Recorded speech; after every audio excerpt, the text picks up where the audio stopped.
કોઈનો જીવ બચાવવાનું એ સૌથી મોટો પુણ્યનું કામ હોય છે અને એવો અવસર કોઈ પણ માણસને કોટેશ્વર મહાદેવ આશાપુરા માતાની આશીર્વાદથી જ મળતો હોય છે.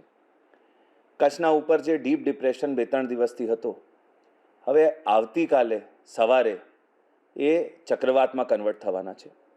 ત્યારે ખૂબ જોરથી પવન ફૂંકાશે. પર આપણે નક્કી કર્યું છે કે જીવ ગુમાવવાનું તો દૂર, આમાં કોઈ પણ માણસને એક ઈજા પણ ના થવી જોઈએ. એના માટે આ 3 તાલુકા માંડવી, અબડાસા અને લખપત એનો એક પણ માણસ સવારે 4 વાગ્યાથી સાંજે 4 વાગ્યા સુધી કોઈ પણ કાચા ઝૂંપડા કે કાચા મકાનમાં ના હોવું જોઈએ.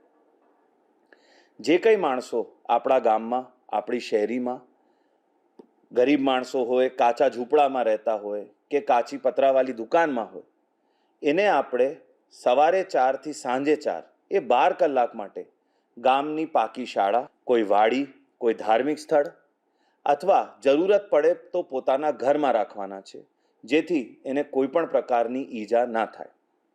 સમય બહુ ટૂંકો છે એટલે તંત્ર એકલું એ કામ ન કરી શકે, પણ મને વિશ્વાસ છે કે કચ્છના મારા ભા બહેનો એમાં મારા સહકાર આપશે અને એના ગામમાં, એની શહેરીમાં જે ગરીબ માણસો કાચા ઝૂંપડા કે કાચા મકાનોમાં રહે છે, એના માટે સંકટ મોચનનો અવતાર ધારણ કરી એને સલામત સ્થળે ખસેડશે. કોઈ પણ સંજોગે એના ઉપર જોખમ આવવા દેશે નહીં.